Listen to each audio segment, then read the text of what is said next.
leave it empty. That's the message to Sir Keir Starmer from some landlords who are being offered 5-year contracts to house those crossing the channel. We'll speak to one landlord who's not best pleased with the policy.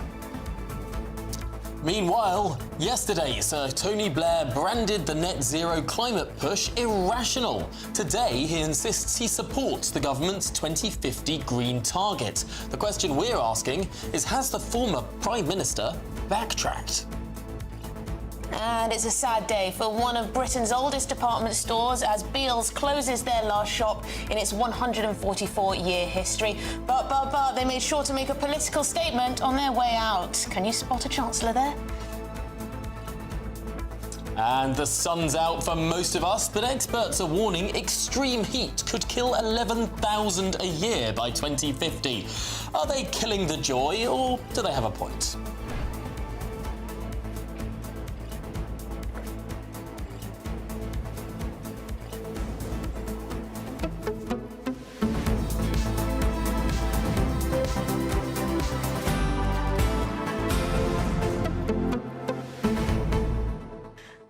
Lovely to see our reporter Steve there, enjoying the sunshine. He was. He needs a cap, though. Need to keep him safe in those blistering heat. Apparently he can kill all of us. Yeah, he'll be one of the 11,000 casualty figures otherwise.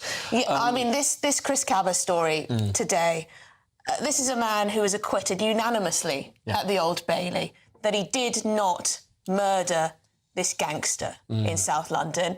Now, months later, we hear that he's being... Well, he's going to have to go through this whole process with the IOPC, which is another quango, isn't it? A police conduct quango, and prove his innocence once again. I mean, it does beg a belief that any police officer chooses to carry a gun anymore. Yeah. And, I mean, thank goodness this particular police officer did, because otherwise we wouldn't be talking about one dead gangster. We'd be talking about several dead police officers. We've all seen the footage, the body cam footage after the trial, after this was all concluded. I mean, these police officers were in fear for their lives as this man who had previously shot people and gone into clubs with firearms and all the rest of it was about to use his car as a battering ram. And yet the people who acted for the safety of the general public and for the police at large, they're the ones that we're pursuing through all of these different bodies, through complaints commissions, through courts, through quangos. I just wonder if, you know, more armed officers are going to walk out. Well, there's going to be a strike again, putting down their weapons. I mean, they need to feel supported in these jobs that, let's be frank, most of us wouldn't be any good at. We'd be useless at. We wouldn't want to put our lives on the line like these guys do, and then they just feel like the establishment is against them. I mean, it's just ridiculous. We're going to get Mark White on this, of course, with all the detail for you. But let us know what your thoughts are. You know, are we going after the wrong people in this country? gbnews.com/your say. But it is your headlines with Tatiana.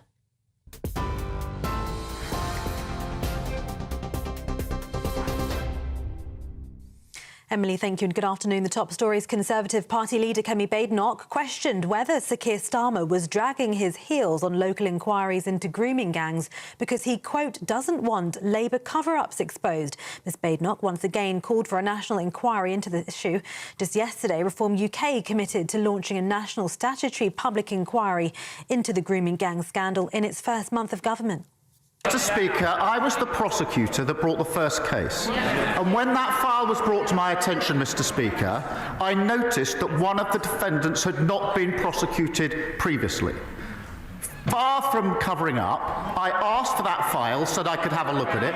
On the back of that, I then changed the entire approach to prosecutions, which was then lauded by the government. We were doing the right thing and brought those prosecutions. So my record was going after where I thought something had gone wrong and putting it right.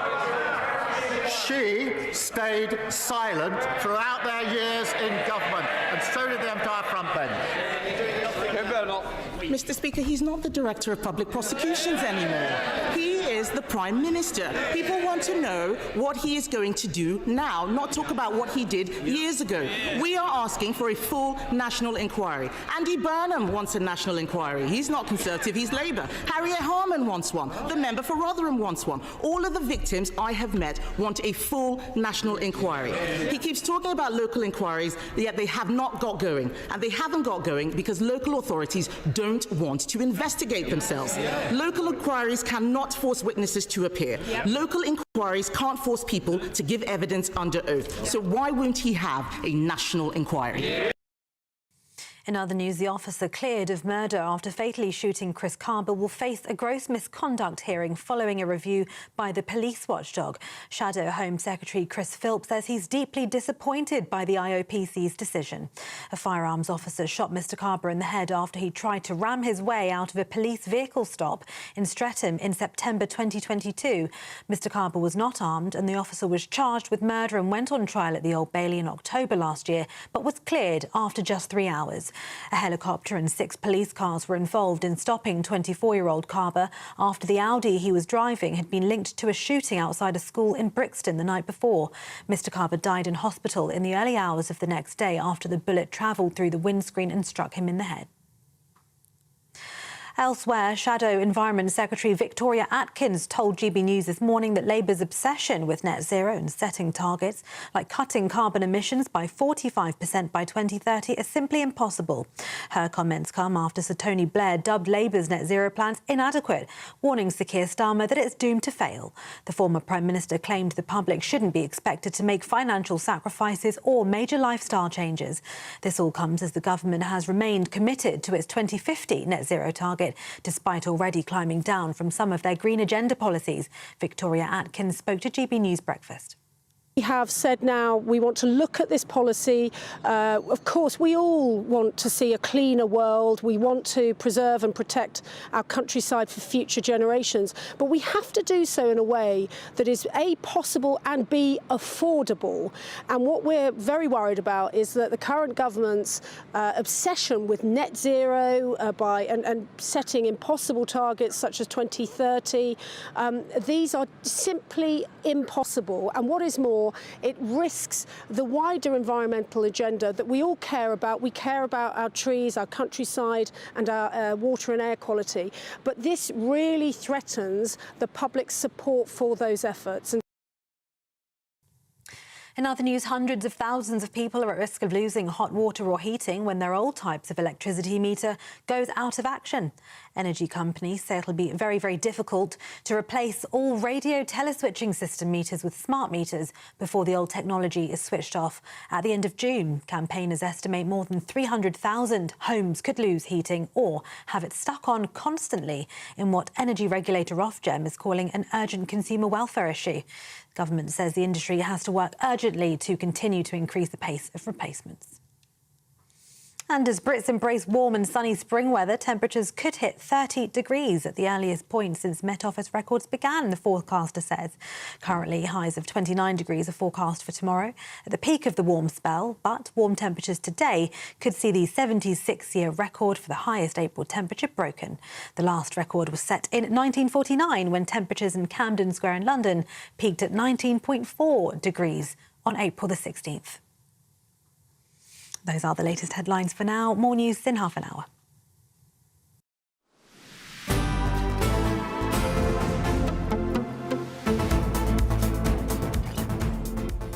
Good afternoon, Britain. It's 9 minutes past 1. Now, the firearms officer who was cleared of killing gangster Chris Caba will now face a misconduct hearing.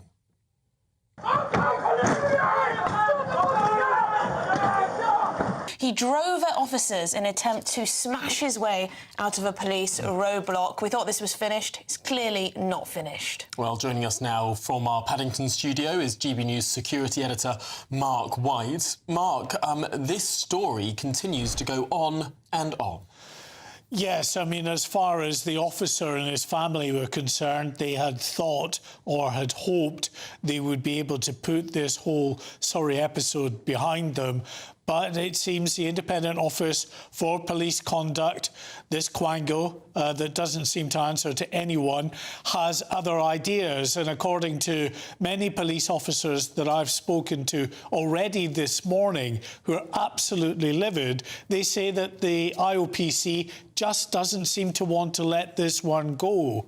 Indeed, the Metropolitan Police put out a statement today saying that they strongly urged the IOPC not to pursue gross misconduct proceedings against this officer because the case had been tried in a court of law by this officer's peers, and a jury reached a very quick decision in finding him not guilty after looking into this case in the most minute detail. The officer claimed throughout his trial that he honestly held the belief that he, his colleagues or the wider public were at harm from this individual who was behind the wheel of that vehicle, and when officers tried to stop that vehicle and Streatham in September of 2022, Chris Caba, at the wheel of that vehicle, tried to smash his way out of that police roadblock, as you saw very clearly from the police body camera footage that was made widely available throughout the trial itself. And of course, after, or actually during the trial, and certainly subsequent to the trial, more details came out about the background of Chris Caba, an individual who was a key member of a notorious London gang responsible for a great deal of violence and drug dealing in the capital. Chris Caba himself was a key suspect wanted by police for the shooting of another man in a nightclub in South London just a week before he died himself. Now, the officers, of course, stopping him that day in Streatham in South London didn't know he was wanted for another shooting, but the vehicle he was driving in did flash up on their automated number plate recognition system as being linked to another firearms offence. So they were proceeding with a great deal of caution, knowing that this individual may well be linked to firearms.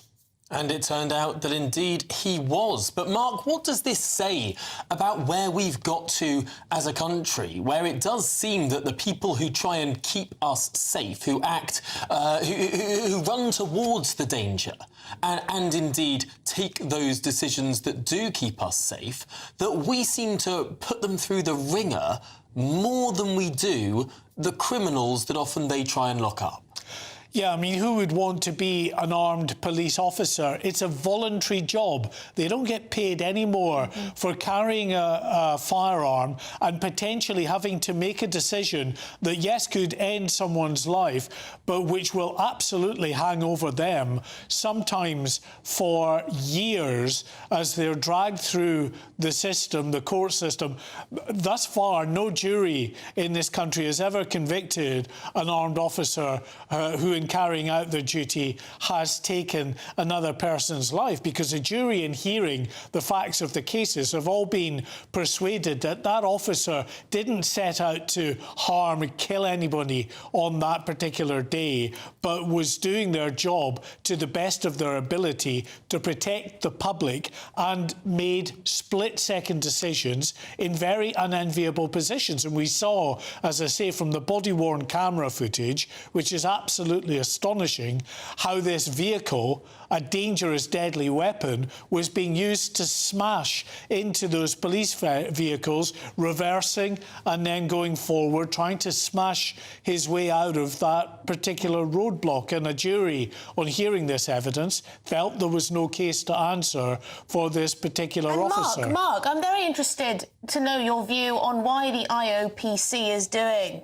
this. So this is the body that's going to investigate him once again for gross misconduct. Why do you suppose they're doing this? Is it ideological? Is it pressure from the family? Are they worried about pressure from black communities who are impacted by this? What do you think it is, Mark? Well, if you speak to people within policing, as I do very regularly, you know, they are extremely critical of the IOPC, yes, on ideological grounds, and all too often, according to many in the police service, they will be swayed by the feelings of family members.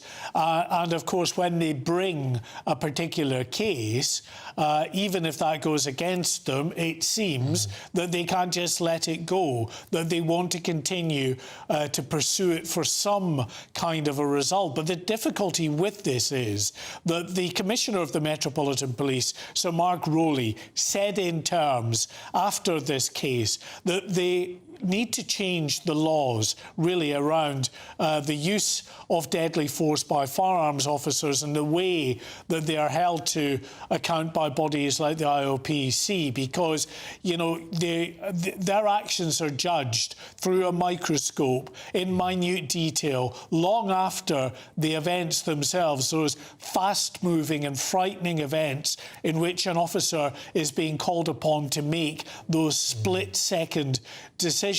And what it is doing is it's having a very, very chilling effect on those who are, you know, putting themselves forward for the onerous task of carrying a firearm. And we saw, with this case and others before it, a number of firearms officers who felt it just wasn't worth it. And I think we may well be seeing the same again. If this officer is dragged through a disciplinary hearing that might then end his career, then it may be that armed officers, other armed officers, feel it's just not worth carrying that weapon and taking on this huge responsibility. Mark White, there is so much more to say on this issue. We'll, of course, be joining you in the next hour as, of course, more reaction floods in. But for now, our security editor, Mark White, thanks indeed for joining us. Yeah, I mean, Joanne's got in touch. She says exactly that. I had a family member in the firearms. He left the unit after this incident. They're not paid any extra, she says. It's totally voluntary. I mean,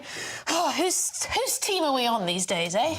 Well, in other news, the government has defended its net zero plans after the former Prime Minister Tony Blair warned that limiting fossil fuel use in the way that we're doing it now is doomed to fail. Yes, he argued that current climate strategies ignore economic realities, and his comments, seen by some as a swipe at Keir Starmer's 2050 net zero target, have reignited this debate over how and whether the UK can lead on climate. But it does look like Tony Blair has done a little backtrack just in time for PMQs. He seems to have changed his mind slightly. Or perhaps issued political clarification. Let's get the lowdown now with the chief political commentator at The Independent, John Rentoul. John, this was a curious tweet from the Tony Blair Institute just 10 minutes before Prime Minister's questions. Prime Minister's questions many people thought would be dominated by the climate. Absolutely, but Kemi Badenoch steered clear of the subject and didn't ask about climate at all. It was another backbencher who actually asked the question, and Keir Starmer gave the answer which he had prepared in advance with he wasn't looking at his notes, was he? With Tony Blair. He said Tony Blair agrees with me. I mean, yes, obviously, you know, everybody agrees that, you know, it would be good if we could reduce global warming emissions, and we'd like to. And, you know, the net zero target for 2050 is an ambitious target.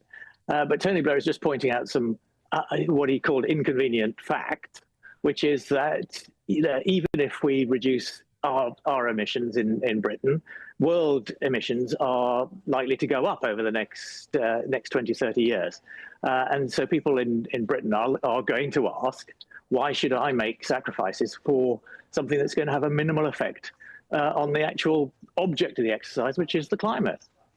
Well, John, that sounds like quite a radical thing to say. People weren't saying such things only a couple of years ago. It seems like everyone had this sort of all-in approach to net zero. Does Ed Miliband, is he going to be shuffled out of the cabinet over this, do you reckon? Because he is the eco-zealot extraordinaire, isn't he, in the cabinet? Well, yeah, but so far, Keir Starmer's been very defensive about him and very protective of him. And, you know, there was that big sort of climate change conference last week where Keir Starmer said the usual guff, which Tony Blair was pointing out, is, has an air of unreality about it. I mean, this sort of just blithe assertion that net zero is good for jobs and good for the economy and will produce cheaper energy.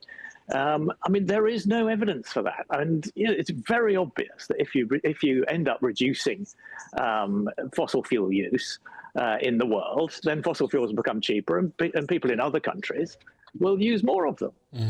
Yeah, John, I mean, this is something that I find very frustrating because, of course, there is a strong moral argument people can make about trying to control the climate and limit climate change and protect sea levels from rising and all the rest of it. But what Tony Blair writes about is actually, well, there are other ways to do that. We can, copy the Dutch, build some sea walls. We can do mitigation as well as all the other things as well. It does seem strange that people continue to argue this is good for the economy. I mean, if it was economically rational, why would we need government intervention? The private sector would be gunning for it.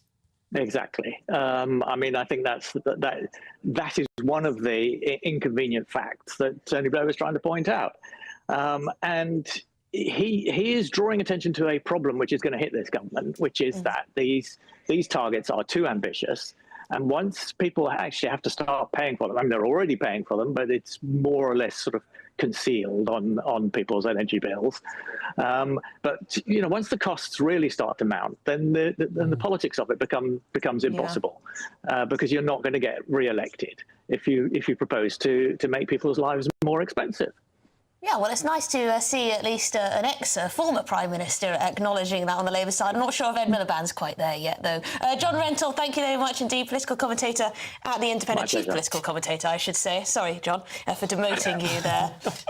Yes, so things seem to be shifting on net zero, don't they?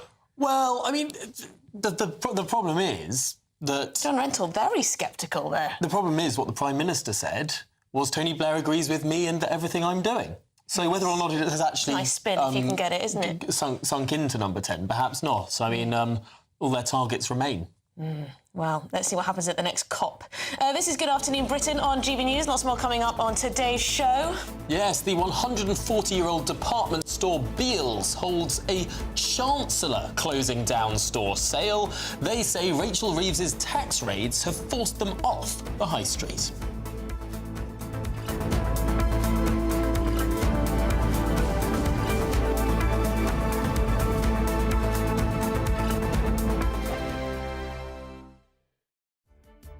What is the state of our economy? What is the state of our National Health Service? What is the state of our schools? What on earth is going on? Understanding Britain means understanding the state we are in. This is State of the Nation with me, Matt Goodwin, Wednesdays, Thursdays and Fridays from 8 p.m.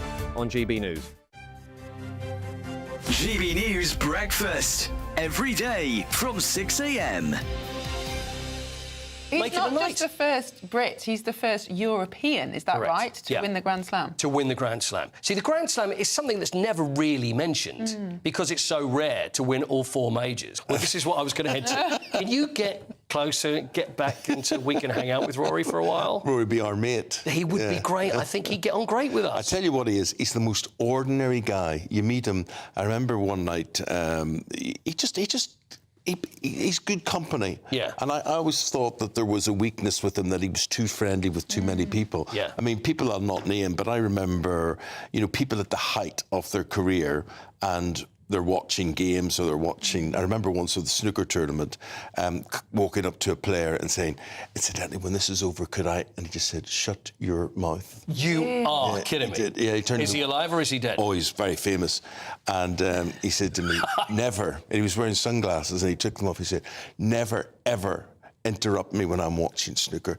And, but I learned something from that, but come on. I mean, it's rude, but you can kind of understand that some people need to kind of psychologically protect themselves. I don't know. And it must be frustrating sometimes when people interrupt you. But on the other hand, but for me, be a Miriam, nice guy. it's bad manners. No, I know. There's no excuse for bad manners. No, that's right. At least you go, look, sorry, but... I'm just concentrating at the moment. Can you speak to me later or something like please, that? will you shut up? But you were saying yesterday, I mean, he's now one of the most famous, one of the most successful people from Northern Ireland. I think there was even a suggestion he should do an open-top bus tour. Well, that was me yesterday. Oh, was it you? I think absolutely should, yeah. Why? Eamon. Not today, it's raining. Eamon will be driving the bus, and there'll be Rory there. I have a bus with my picture on it. I know, yes, I know. That's what they want. They just have the Eamon bus, Rory on the top, and nobody on waving. GB News, the People's Channel. Tomorrow, voters across England go to the polls. In a series of council elections, mayoral elections, and one crucial by-election. They'll vote on the local issues that matter to them and let the parties know where they stand. We'll be here throughout the night, live around the country, as the first results come in. And from 6 a.m. on Friday morning, as it all becomes clearer, we'll be here to discuss what it means for you.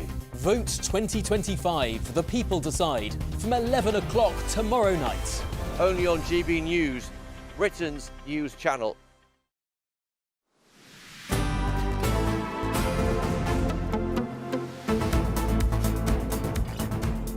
Well, good afternoon, Britain. It's now 1:26. Now, landlords have branded the government's policy of housing asylum seekers in private properties immoral. Yes, it all comes as Serco, working closely alongside the Home Office, are offering property owners guaranteed rent for 5 years if they agree to house asylum seekers. It's worth noting Serco currently manages 30,000 asylum seekers across 7,000 properties throughout the UK. But is this the right move? Well, joining us now is the landlord, Cyan Ashley. And Cyan, I understand that you have received an offer with regard to housing asylum seekers. Hi, both of you. Yeah, so it isn't really a new policy as such.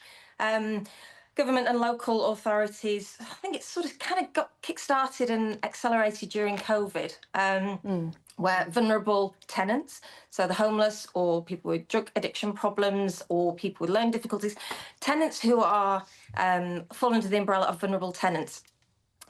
The idea was that the councils would house them in HMOs run by private landlords.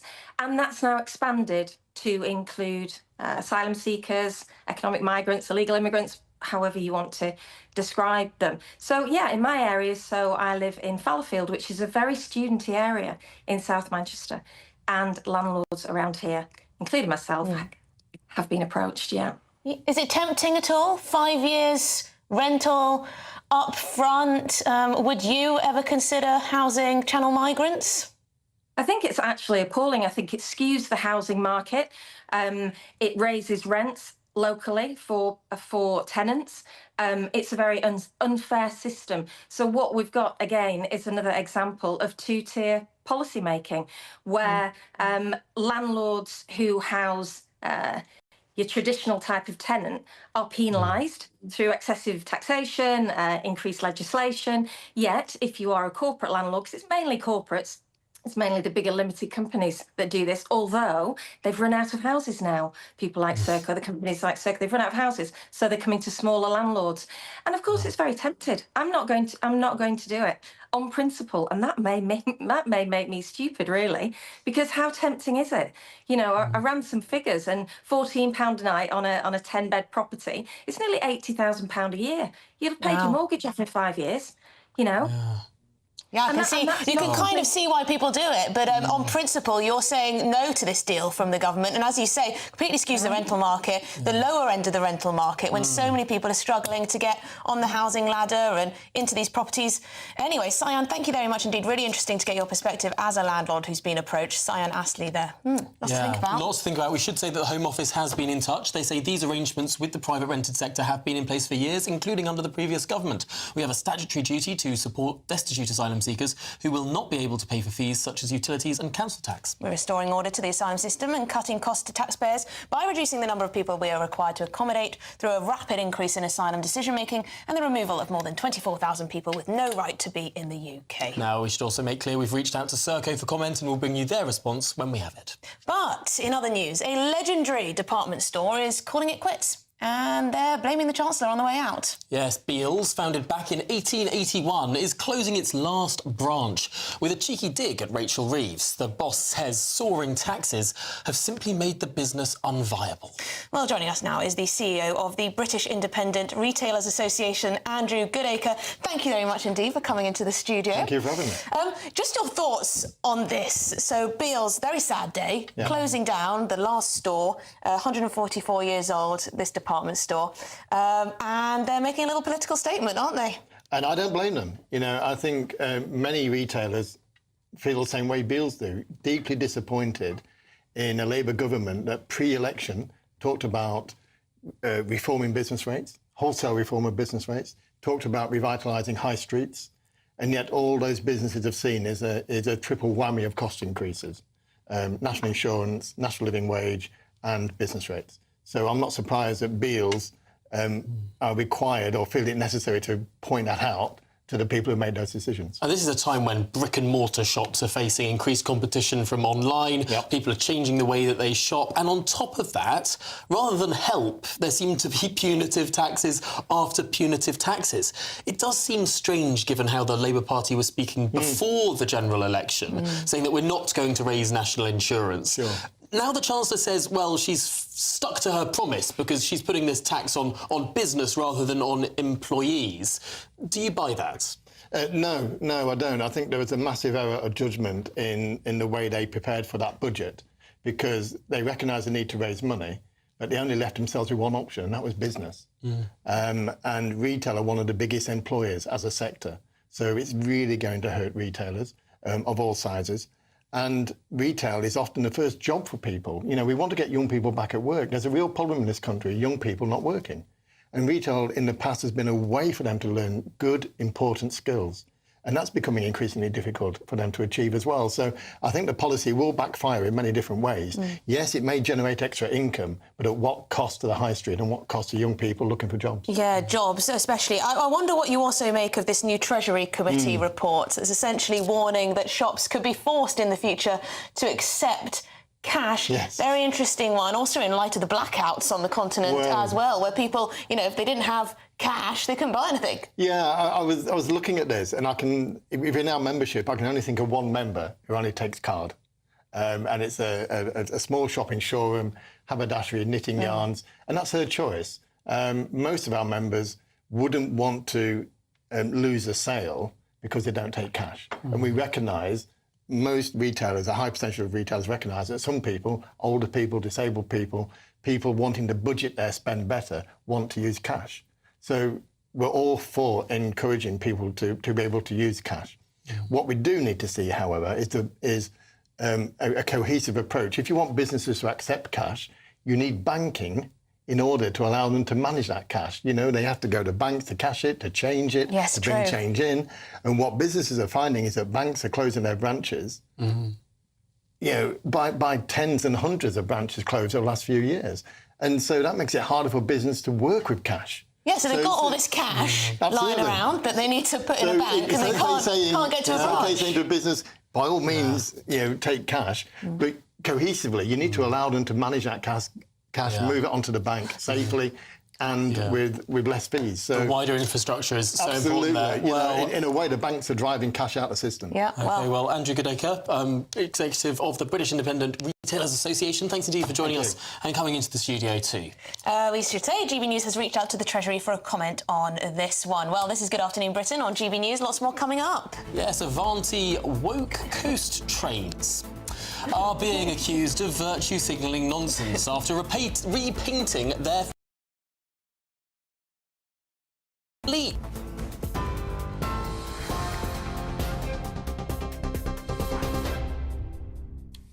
Tom, Emily, thank you very much. The top stories. The officer cleared of murder after fatally shooting Chris Caba will face a gross misconduct hearing following a review by the police watchdog. Shadow Home Secretary Chris Philp says he's deeply disappointed by the IOPC's decision. A firearms officer shot Mr Caba in the head after he tried to ram his way out of a police vehicle stop in Streatham in September 2022. Mr Caba was not armed and the officer was charged with murder and went on trial at the Old Bailey in October last year, but was cleared after just 3 hours. A helicopter and 6 police cars were involved in stopping 24-year-old Caba after the Audi he'd been driving was linked to a shooting outside a school in Brixton the night before. Mr Caba died in hospital in the early hours of the next day. Downing Street says the government wants to deliver net zero in a way that treads lightly on people's lives. That's as Sir Tony Blair dubbed Labour's net zero plans inadequate, warning Sir Keir Starmer that it's doomed to fail. The former Prime Minister claimed the public shouldn't be expected to make financial sacrifices or major lifestyle changes. This comes as the government has remained committed to its 2050 net zero target, despite already climbing down from some of their green agenda policies. And hundreds of thousands of people are at risk of losing hot water or heating when their old type of electricity meter goes out of action. Energy companies say it'll be very, very difficult to replace all radio teleswitching system meters with smart meters before that old technology is switched off at the end of June. Campaigners estimate more than 300,000 homes could lose heating or have it stuck on constantly in what energy regulator Ofgem's calling an urgent consumer welfare issue. And those are the latest GB News headlines. For now, more from me at 2 o'clock.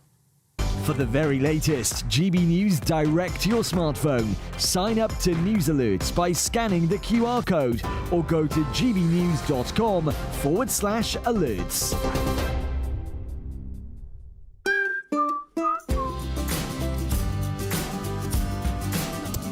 My Claim Group sponsors the GB News Finance Report. Here's a quick snapshot of today's markets. The pound will buy you $1.3361 and €1.1739. The price of gold is £2,460.81 per ounce, and the FTSE 100 is at 8,474 points. My Claim Group sponsors the GB News Finance Report.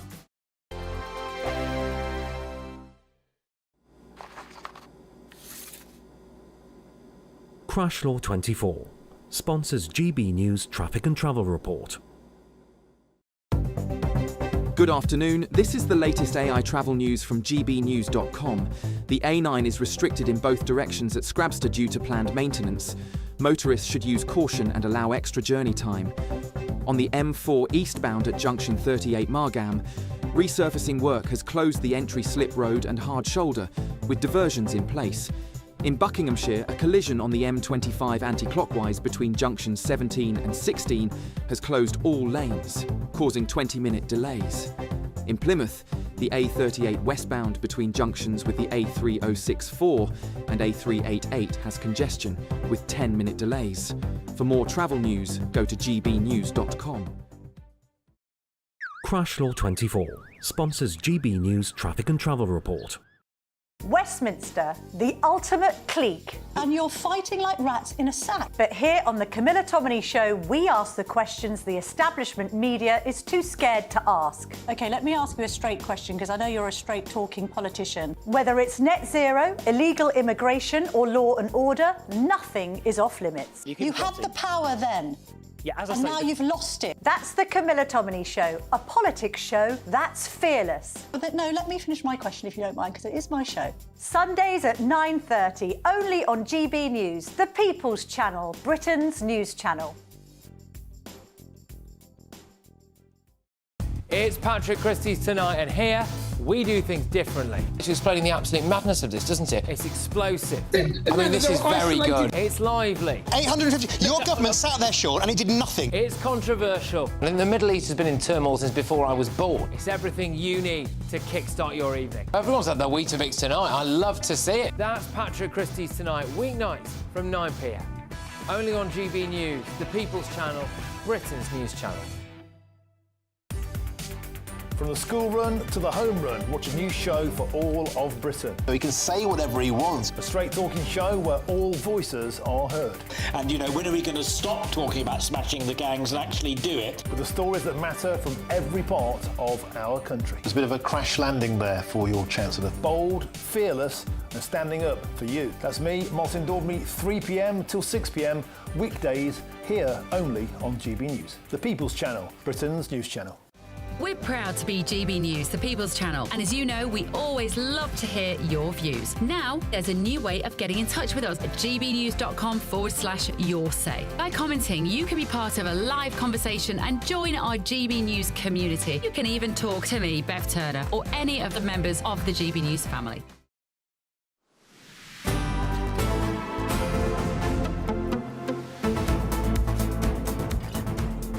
Good afternoon, Britain. It's now 22:02, and it all kicked off earlier at Prime Minister's questions as the leader of the opposition, Kemi Badenoch, accused Labour of cover-ups regarding grooming gangs. And the Prime Minister, he said they'll invest more. Chaos and cover-ups with Labour councils. When will he show leadership and do the right thing? The right thing to do is to invest in our criminal justice system so we can bring people to justice. They've absolutely collapsed the criminal justice system. Their record was abysmal. They should hang their heads in shame. Well, there you go. Another PMQ's dominated by the issue of grooming gangs. Here in the studio is our political correspondent, Catherine Forster. Catherine, nice to see you. So, who came out on top? And did Keir Starmer have the answers that the public want to know? Well, I don't think... well, he would say he gave lots of answers. There were some very specific questions asked that were, of course, skirted. But I think there was widespread astonishment that Kemi Badenoch, the leader of the opposition, did not mention net zero, this huge row that's erupted the front pages of all these papers today over Tony Blair's comments. And she went instead on grooming gangs, a topic that Charlie Peters and GB News have led on. Charlie Peters for many years, but given a huge boost, of course, by Elon Musk at the beginning of the year. Now, she used all of her questions on that, basically saying... was the government dragging its heels because lots of Labour councils are in the areas that a lot of these, horrific crimes have taken place? The Prime Minister did not answer that. He kept on talking about his record in addressing this as Director of Public Prosecutions. And she said, look, we don't want to hear about that. We don't want to hear about what you did in the past. We want to hear about what you are doing now. And... of course, the government, announced this rapid review that was going to take 3 months. We're still waiting for the results of that. We also heard there were going to be 5 local inquiries. Now, it seems at the moment that there's only Oldham that's actually been launched. So a lot of unanswered questions. But, of course, as the Prime Minister made clear, the J report and the recommendations, the government are pushing through with those. The Tories didn't actually implement any of those, and they're very keen to say that Kemi Badenoch, this wasn't a subject that she talked about passionately or really at all when she was in government. Well, of course, what the Conservatives say is that the ICSA report covered everything from the Church of England to Jimmy Savile. It wasn't specifically about the grooming gangs issue, and all of the recommendations, they didn't really bear relation to the specific issue of Pakistani grooming gangs that now seems to be top of the agenda. But I wonder, Oldham is the only local inquiry going ahead with this government funding at the moment. Oldham changed leadership. The council was once run by Labour. Then, a couple of years ago, new composition of the council, they are now happy to investigate themselves.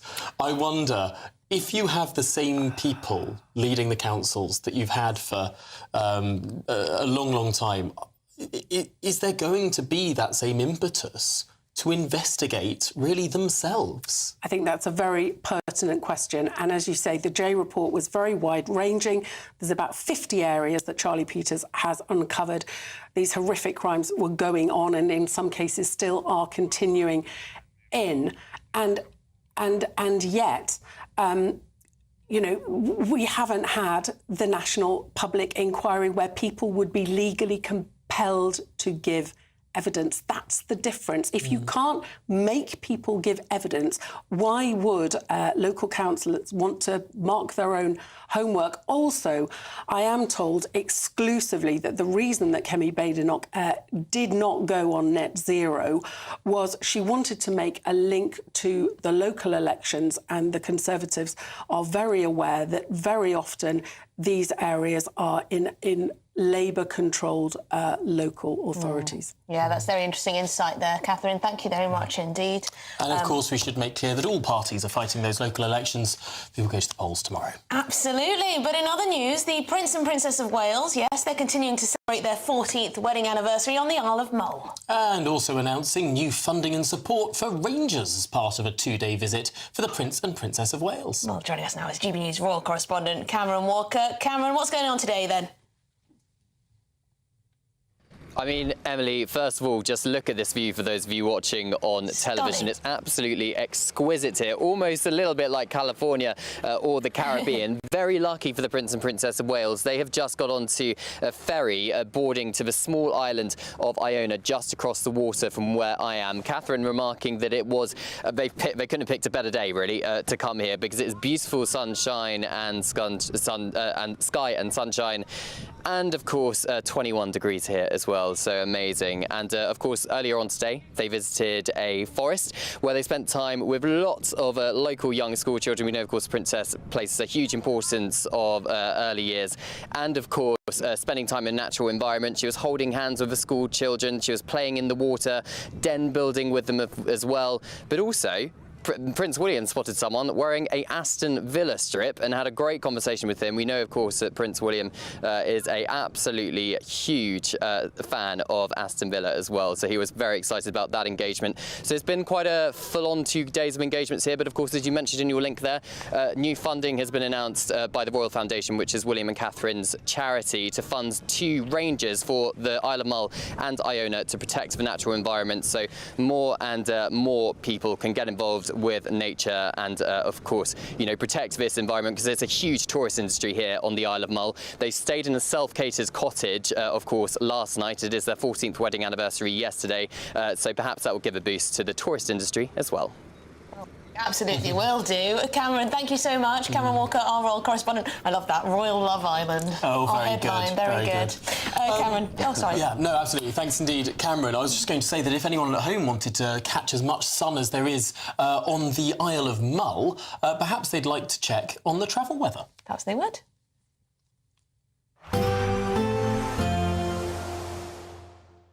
You're looking happy. Well, the forecast looks good.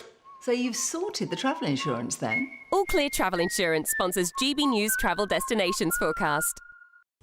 Hi there. If you've got plans to head south for some sunshine, well, you will find some in Spain where it will be a mix of sunny spells and showers, but it's very blustery still across Greece and into Cyprus, some thunderstorms for Cyprus, although becoming less windy for the Greek islands compared with the last few days. Italy's looking very nice indeed, and Spain, Portugal, less wet compared with the last couple of days. Just a mix of sunny spells and showers, most places seeing decent sunny spells into the weekend. All Clear Travel Insurance sponsors GB News Travel Destinations Forecast. Hello again and welcome to the latest update from the Met Office for GB News on this beautiful sunny day across the UK. And it's going to continue to feel hot during the rest of the day. Showers, though, are likely to turn up across the far north of the country. Northern and northwest Scotland already seeing the cloud build. Odd shower here for the rest of the afternoon, but some more prolonged showery rain pushing into the Outer Hebrides and the Northern Isles by evening. Ahead of that, we keep the clear skies and keep the warmth as well. And in some places, it will be a remarkably warm night. Temperatures dipping to the mid-teens in some urban areas and possibly even higher than that across parts of coastal northwest Wales. There will be some colder spots first thing, particularly sheltered parts of central England into northern England, but there will be also some very mild areas overnight. Scotland and Northern Ireland, however, a very different start to the day on the first day of May, with a lot more cloud, areas of showery rain moving south and some heavy downpours developing in places. England and Wales, meanwhile, once again, sunny skies and temperatures very quickly rising through the morning. It's going to be the hottest day of the week, and temperatures are expected to widely reach the mid to high 20s. But a very different story for Scotland and Northern Ireland as this area of cloud and showers pushes south. Could be a thunderstorm for the far south of Scotland, parts of Northern Ireland and Northern England. Also could be a thunderstorm developing across central parts of England and Wales as the heat builds here. Highs of 29 Celsius expected. But behind the weather front across Scotland and Northern Ireland, it's going to feel much cooler compared with recent days. And that air is filtering its way southwards, albeit slowly, so it's another very warm day in the south and southeast on Friday before temperatures get back towards average for Saturday, Sunday and Bank Holiday Monday, albeit with still some fine weather. I'm Christopher Hope. From pop stars to politicians, I'll interview anybody in a pub who's got a political opinion. Join me every Friday on Spotify, Apple Podcasts, YouTube or gbnews.com, or wherever you get your podcasts. This is GB News, the People's Channel. No matter the state it's in, this is our nation. Join me, Jacob Rees-Mogg, for a genuine, honest discussion on where we have been, where we are going, and where we are with the people who set the direction. That's State of the Nation every Monday and Tuesday at 8 o'clock. Only on GB News, the People's Channel. Headliners on GB News 11 p.m. every night. It's got 3 top comedians going through the next day's newspapers so you don't have to read them, which is great. That's a good point. He's lying. I mean, maybe he's not lying. That's Headliners every night from 11 p.m. and 5 a.m. as well on GB News, Britain's news channel.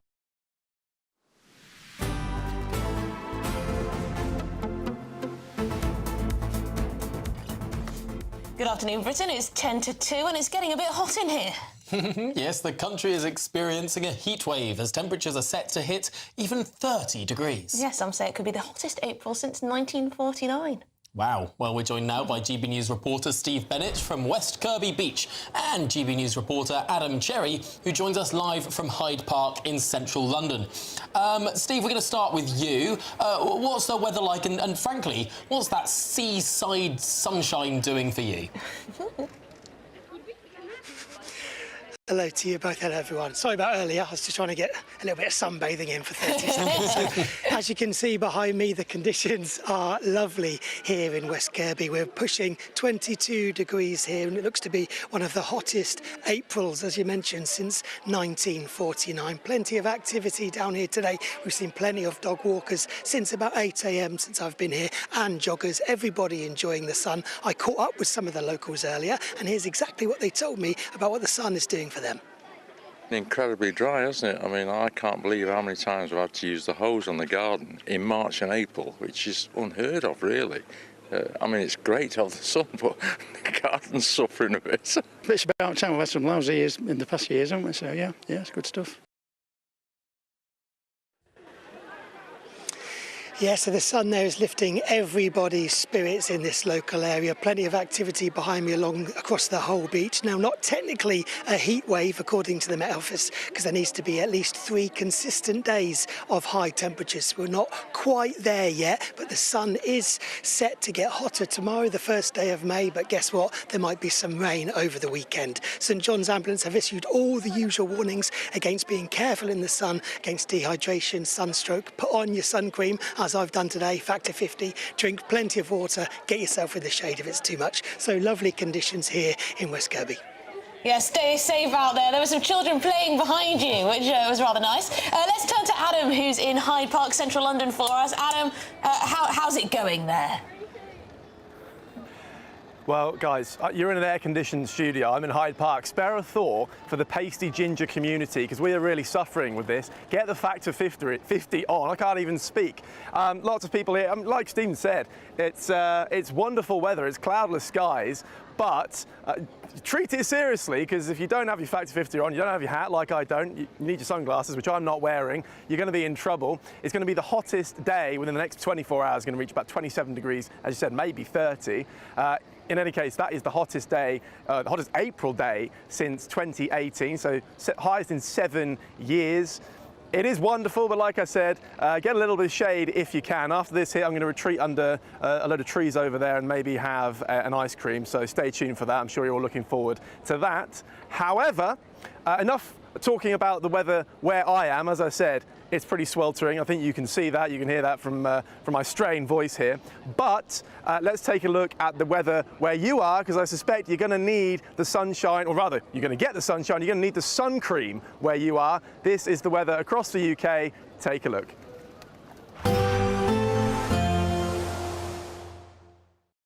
Expect a warm front, moving from the kitchen right through to the rest of the house. Boxed Boilers, sponsors of weather on GB News. Hello again and welcome to the latest update from the Met Office for GB News. It's another sunny one today and it's very warm. Temperatures have been building day by day. They peak tomorrow. Odd shower in the far north, but otherwise for the vast majority it is dry, it is sunny because of this area of high pressure that's keeping things settled at the moment. And with the strong sunshine that we've got at this time of year, temperatures have been building and we're going to see those temperatures continue to rise through the rest of the day today. Patchy cloud across the north of Scotland and always the chance that the heat could set off the odd shower for Northern Ireland and Northern Scotland. Otherwise it's simply blue skies and temperatures a couple of degrees up on Tuesday, 27 or 28 Celsius in the south, low 20s further north. Now, through the evening, we keep the warm, sunny spells, and apart from one or two showers across northern Scotland, the vast majority will end the day dry and pleasant. Northern Ireland, likewise, some patchy cloud here and there, chance of a shower, but otherwise, for the vast majority, it's dry. Temperatures of 21 Celsius. Mid-20s still at 6 or 7 p.m. Remarkable temperatures given that it's still April. And then as we go overnight into the start of May, it is a very warm night in places, not everywhere. Very variable temperatures across the country. Some sheltered spots of central England, for example, seeing lows of 2 or 3 Celsius, but other areas seeing lows into the mid-teens, particularly urban areas and coastal spots. So warm night for some and a different night for parts of Scotland and Northern Ireland with an area of clouds sinking south and some showery rain associated with this. This is going to introduce much cooler air from the north over the next few days, but it's another very warm, or you might even call it a hot day in the south with temperatures reaching 29 Celsius fairly widely from London through to Bristol. A positive outlook through the night will power through to a bright day ahead. Boxed Home Battery Storage, sponsors of weather on GB News. Courtesy of Marquis Leisure, you could be driving away with this brand new Elnag Baron 560 motorhome. It comfortably sleeps 4, comes with sky roof, integrated kitchen and bathroom, and is worth over £67,000. And that's not all, as we'll also give you a further £5,000 in tax-free cash to make sure that wherever this motorhome takes you, it takes you there in style. For another chance to win the lot, text WIN to 63225. One entry costs £2.50 plus one standard network rate message, or text BONUS to 63225. 5 entries cost £5 plus one standard network rate message. Go to gbnews.com/win. Entries start at £2.50. Call 0903 686 3232. Calls cost £2.50 plus your network access charge. Or post your name and number to GB13 PO Box 8690 Derby DE1 9TT. UK only. Entrance must be 18 or over. Lines close at 4 p.m. on the 6th of June. Please check the closing time if listening or watching on demand. Good luck. This is Britain's newsroom, where your voice matters. It's just astonishing. With expert analysis and honest opinion, we don't just keep you informed. We bring you unique perspectives you won't see anywhere else. Can't argue with any of that. When the news happens, it happens here. On Britain's newsroom, weekdays from 9:30 a.m. Only on GB News. Mornings don't have to be tiresome, especially if you have the right company. Wake up to news as it happens, opinion and debate, and of course, a little bit of entertainment too. Because when the kettle's on, we're on. That's Breakfast on GB News, a show worth waking up for. Every morning from 6 a.m. Only on the People's Channel, Britain's news channel. We'll spread the news, you spread the word.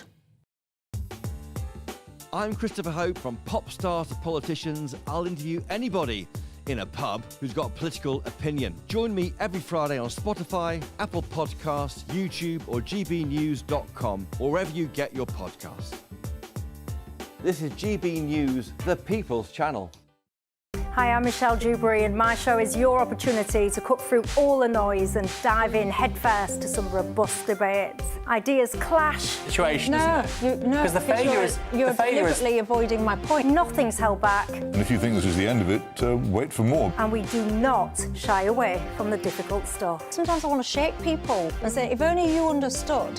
So join me on Jubes & Co. weeknights at 6 p.m, only on GB News, Britain's news channel. Headliners on GB News 11 p.m. every night. It's got 3 top comedians going through the next day's newspapers so you don't have to read them, which is great. That's a good point. He's lying. Maybe he's not lying. That's Headliners every night from 11 p.m. and 5 a.m. as well on GB News, Britain's news channel.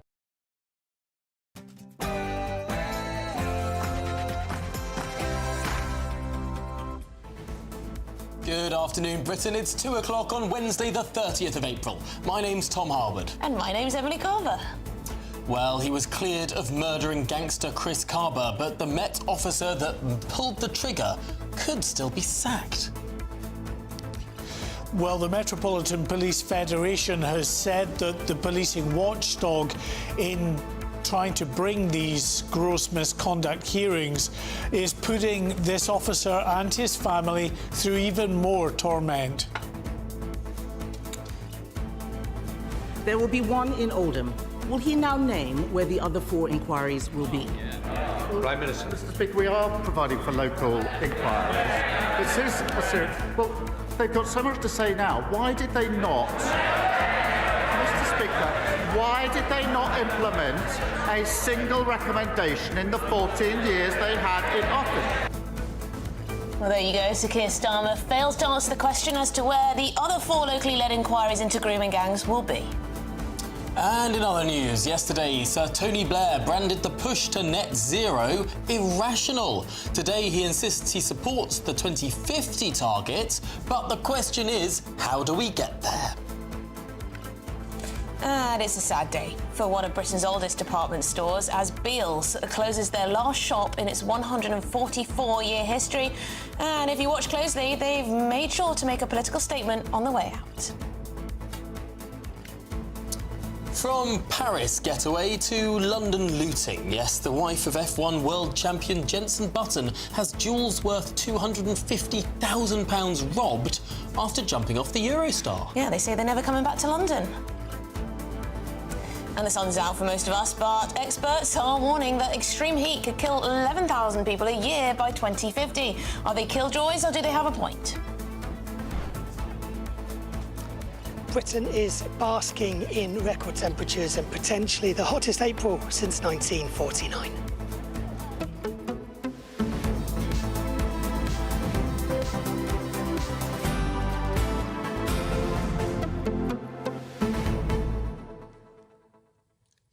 There does seem to be a fundamental problem in how we deal with crime and justice in this country, when there is seemingly more street sympathy, certainly more protests held in favour of the notorious gang member, the gun-carrying gang member, than there are for the Prime Minister, who was cleared by a unanimous decision at the Old Bailey of having done anything wrong. I just can't believe after he and his family went through all the torment, his name was put out in the press, apparently a bounty on his head, cleared unanimously, and then here we go again. Now the IOPC, which is a quango, essentially, the police conduct, independent, they want to put him through another hearing for gross misconduct. Is he innocent or is he guilty? And we hear that this comes at the suggestion of the Chris Caba family. Now, I'm old enough to remember back to October last year, when for the first time we as journalists could legally report that Chris Caba was a member of a notorious gang, that he'd been involved in gun crime, that there have been people killed associated with his gang, shots fired in a nightclub, all of this that we were prevented from reporting, quite rightly, during the trial, so that there was a fair trial. But the mother of Chris Caba wanted those reporting restrictions to extend beyond the trial. I mean, thank goodness she lost. Thank goodness free speech reigned. But why is the IOPC now listening more to the mother of the criminal than to the Old Bailey? Yeah. I mean, if you put it in the context of historic prosecutions of military veterans, particularly in Northern Ireland, I mean, if you put it in the context of prison officers too, being forced to, well, essentially, they're at risk every day from gangs that have taken over these prisons. I do feel as though we sometimes protect the wrong people in this country, and I can't quite believe that this is rearing its head again. And I do feel for this police officer and his family, who have to go through yet more headlines, have to go through the same thing over and over again, even though he was proven innocent. Well, to get your thoughts in, gbnews.com/yoursay is the way to get involved in that conversation and all the others that we're having over the course of the next hour. But shall we get the news headlines now?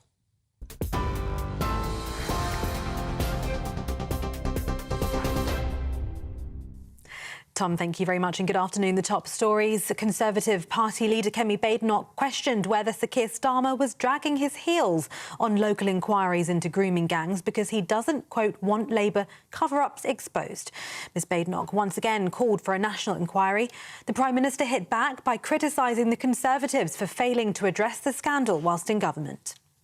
Mr. Speaker, I was the prosecutor that brought the first case. And when that file was brought to my attention, Mr. Speaker, I noticed that one of the defendants had not been prosecuted previously. Far from covering up, I asked for that file so that I could have a look at it. On the back of that, I then changed the entire approach to prosecutions, which was then lauded by the government. We were doing the right thing and brought those prosecutions. So my record was going after where I thought something had gone wrong and putting it right. She stayed silent throughout their years in government, and so did the entire front bench. Mr. Speaker, he's not the Director of Public Prosecutions anymore. He is the Prime Minister. People want to know what he is going to do now, not talk about what he did years ago. We are asking for a full national inquiry. Andy Burnham wants a national inquiry. He's not Conservative, he's Labour. Harriet Harman wants one. The member for Rotherham wants one. All of the victims I have met want a full national inquiry. He keeps talking about local inquiries, yet they have not got going. And they haven't got going because local authorities don't want to investigate themselves. Local inquiries cannot force witnesses to appear. Local inquiries can't force people to give evidence under oath. So why won't he have a national inquiry? In other news, the officer cleared of murder after fatally shooting Chris Caba will face a gross misconduct hearing following a review by the police watchdog. Shadow Home Secretary Chris Philp says he's deeply disappointed by the IOPC's decision. A firearms officer shot Mr Caba after he tried to ram his way out of a police vehicle stop in Streatham in September 2022. Mr Caba was not armed and the officer was charged with murder and went on trial in October last year, but was cleared after just 3 hours. A helicopter and 6 police cars were involved in stopping 24-year-old Caba after the Audi he was driving had been linked to a shooting outside a school in Brixton the night before. Mr Caba died in hospital in the early hours of the next day. Elsewhere, serial paedophile Richard Burrows has been jailed for 46 years for numerous sexual offences against young boys. The 81-year-old former boarding school housemaster and scout leader spent 27 years on the run in Thailand before he was arrested at Heathrow Airport last year. Before his trial, Burrows admitted 43 offences, including indecent assault of boys, making indecent images of children, possession of indecent images of children, and 4 counts of possession of false identity documents with intent. He denied 54 others, which jurors convicted him of last month. Those offences include indecent assault of boys, buggery, attempted buggery and indecency with a child. And Downing Street says the government wants to deliver net zero in a way that treads lightly on people's lives. That's as Sir Tony Blair dubbed Labour's net zero plans inadequate, warning Sir Keir Starmer that it's doomed to fail.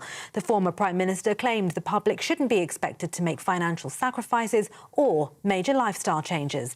This comes as the government has remained committed to its 2050 net zero target, despite already climbing down from some of their green agenda policies. Shadow Environment Secretary Victoria Atkins told GB News that Labour's obsession with net zero and setting targets like cutting carbon emissions by 45% by 2030 is simply impossible. We have said now we want to look at this policy. Of course, we all want to see a cleaner world. We want to preserve and protect our countryside for future generations. But we have to do so in a way that is A, possible and B, affordable. And what we're very worried about is that the current government's obsession with net zero and setting impossible targets such as 2030, these are simply impossible. And what is more, it risks the wider environmental agenda that we all care about. We care about our trees, our countryside and our water and air quality. But this really threatens the public's support for those efforts. Those are the latest headlines. For now, more news at 2:30.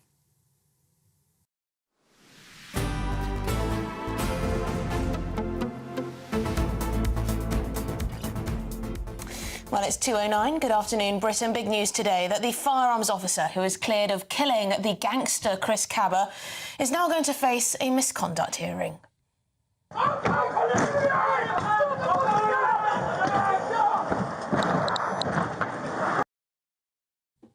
Well, the specialist shot dead Chris Caba in September 2022 after he drove at officers in an attempt to smash his way out of a police roadblock. Well, joining us now in the studio is GB News security editor Mark White. He's in Paddington for us. Mark, will the family of the police officer and will the police officer himself have known that this was coming down the line, or will this have caught them by surprise as it has many of us? I think they suspected that the Independent Office for Police Conduct, this police watchdog, was not content to let things stand as they were, which is basically that a criminal trial, having listened to all the facts in this case in minute detail, very quickly reached a verdict that this officer was not guilty. But the Independent Office for Police Conduct has been pushing the Metropolitan Police for some time to bring gross misconduct hearings. It has now directed the Metropolitan Police to do that, despite Scotland Yard arguing that this officer had been tried, that the case had been heard in very great detail, and that should be an end to the matter, that this officer and his family have been through enough torment. But clearly, we are where we are now. He faces more action and the potential, of course, of losing his job at the end of the day. The reaction from the police service, as you'd imagine, is one of fury. I can bring you a statement from the Metropolitan Police Federation, the union effectively acting for officers within the Metropolitan Police area. They say police officers should not have their livelihoods or liberty put at risk for performing what unequivocally has been found in a court of law is their lawful and appropriate function. And yet, putting this brave officer on trial for murder, as astonishing as that was not enough for the IOPC. Being cleared unanimously by a jury who heard all the evidence was not enough for the IOPC. They have now decided to put him and his family through more torment. And the statement goes on to say, this is not accountability, this is not in the public interest, this is not right or fair or just. And really, I think there is a great deal of concern within policing, within police forces, not just in London, but right across the country, that those volunteers, those firearms officers who get paid no extra for doing this job and who have to take on an enormous responsibility in taking up arms to protect the public, knowing that if they misstep in any way, if they make a split-second decision that results in someone losing their life, that can be something that hangs over them, that they are dragged through the courts and could potentially lose their liberty, never mind their livelihood, that those officers volunteering for that job may decide it's just not worth it anymore. Now, Mark, obviously things would have been better had Chris Caba been captured alive. If he had, he would have been straight off to court facing charges. that we previously weren't allowed to report. He would have stood trial for attempted murder, firing his gun in a crowded nightclub. And yet, throughout the course of this process, we've seen members of Parliament, we've seen street protests saying, oh, what a lovely young man Chris Caba was, what a terrible loss to society his killing created. It does seem to me that there seems to be this jumping, this knee-jerk response whenever a difficult encounter like the one that happened, that ended with the killing of Chris Caba, whenever something like that takes place, immediately there is so much prejudgment on the part of our police and almost whitewashing on the part of those who they are chasing, who they suspect to be carrying firearms themselves. Well, there's no doubt there is a very vocal group, an activist group in many respects.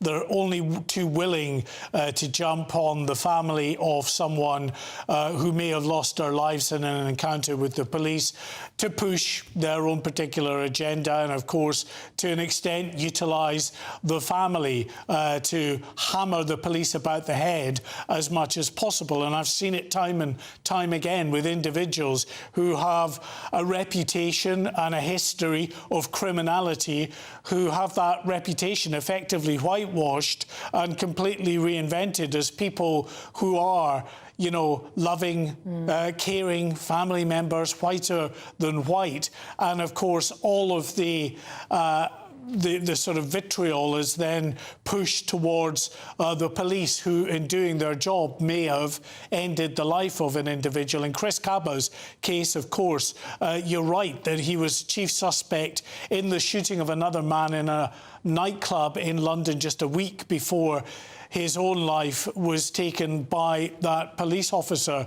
Now, the police officers responding and trying to stop Chris Caba on the night he died didn't know anything about the previous incident in the nightclub. But what they did know, what they were aware of, was that the vehicle he was driving flashed up on their automatic number plate recognition systems as being linked to another firearms incident. So they were following and then eventually tried to stop this vehicle in Streatham in September 2022, knowing that this was an individual who potentially could have been linked to deadly firearms. So they have to take an abundance of caution in the procedures that they enact to try to stop this vehicle. Yes. And then, of course, in stopping the vehicle, when Chris Caba, the man behind the wheel of that vehicle, then used that vehicle as a weapon to try to smash his way out of that police roadblock,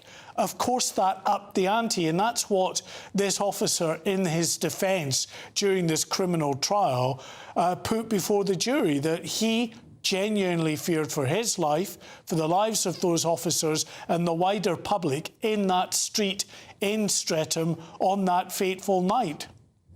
Well, thank you very much indeed, Mark White, our security editor there, bringing us the latest on now this gross misconduct hearing that's going to happen. Thank you very much. I hope it's not too long and drawn out for the sake of him and his family. But a lot of you getting in touch saying, David, for example, if you tie the arms of our armed police behind their backs, then we will not have any police officers who want to be in the armed police force. As we mentioned before, it's voluntary. You don't get paid anymore to carry an arm. If you're confronted by an armed officer, then you should comply. And yes, Chris Caba did not comply. Well, absolutely. And here's the thing.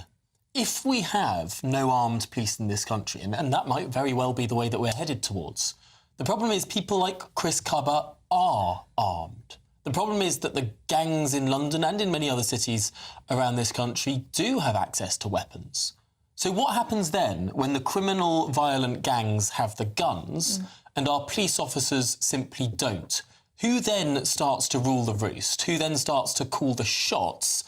That is a very, very damaging route for society to take. Yeah, a lot of you, are disgusted with the way we're treating officers. I mean, a lot of us thought this was done now, you know, and I'm sure the police officer in question hoped it was done. But, yes, depressing state of affairs. Well, let's get more on this now with the political commentator Benedict Spence, because, Benedict, I sort of despair when I read up about Chris Caba. His convictions started when he was 13 years old for grievous bodily harm, for stabbing. Of course, he was due to stand trial for attempted murder for firing his gun in a crowded nightclub. I mean, it does beg a belief that there was so much community outpouring saying that this was, a pillar of the community. Yeah, it always actually makes you laugh when you have incidents like this, and then inevitably somebody like Channel 4 News goes and starts interviewing them. They all say he was such a good boy, he would have never done anything like this, and you think, oh yeah, that's usually the telltale giveaway, when actually there's just sort of this closing ranks and absolute refusal to contemplate that there could be anything untoward here, even as the individual in question in this case was using his car as a weapon. And as you said, the police officers involved didn't even know about the previous things that he was wanted for, any number of which would have prompted an armed response. And this is the thing, actually. We don't have a culture of police using guns regularly in this country. The idea of sort of mass police shootings and brutality, especially towards minorities, it's not real in this country. It's a fantasy that has been imported from the United States where, in fairness, there is a history of a lot of that sort of thing. But it has been imported and it is being used by activists to forward a political agenda. Now, we actually hold our firearms officers to an unbelievably high standard in this country. There have been thousands of cases where armed response units have been called, and the occasions on which they have actually discharged their weapons are almost in the single digits over the last decade or so. And when you actually go through who it is that's ended up being shot, it's almost always terrorists or violent criminals in the act of committing a violent crime. We're unerringly good and very, very restrained, I think, when it comes to using. Yeah, and Benedict, a lot of our viewers getting in touch, saying essentially that the armed police will down tools over this. We've seen it before. If the armed police who do this voluntarily for no extra cash see, their colleagues being treated in this fashion, they're not going to want to do the job, really, are they? No, they're not, in much the same way as many members of the armed forces don't really seem particularly keen to do their jobs either, given that they're sort of constantly having things barraged at them that, if you end up overseas, be it in Northern Ireland or Afghanistan, and you do your job, you might also be taken to court there as well. In many ways, you have to say, it's a good thing that we hold our armed forces, our police officers, everything, to a very high standard. Actually, we are much better than most countries around the world at doing that. But when you then get grievance activists, when you get people who have got a political agenda, who exploit that high standard and exploit the goodwill, then you are going to get yourself into a bit of a problem like the one we have right now, where, the IOPC's standards for actually bringing this case, as they themselves have said, this is set in law and the bar is incredibly low. It wasn't meant, when it was legislated, it wasn't meant for this sort of thing, but this is where we have ended up. If you get people who decide to exploit this, you get lawyers who decide to jump on the bandwagon, you're always going to end up with bad faith actors trying to exploit it, and then the entire system comes under a lot of stress, as you say. Firearms officers saying, no, I'm not going to do this anymore. Members of the armed forces saying, I've had enough, I'm going to pack it in. It's a very, very profound point. You'd think that a unanimous decision of the Old Bailey would be the end of this, but apparently not. Benedict Spence, thanks indeed for joining us, political commentator there, of course. Well, this is Good Afternoon Britain on GB News. Lots more coming up on today's show. Yes, from Paris to London looting. The wife of F1 world champion Jenson Button, well, she had her jewels worth £250,000 robbed literally as soon as she'd left the Eurostar into London. She now says she does not want to come back to England ever. What does this say about the state of our country at the moment?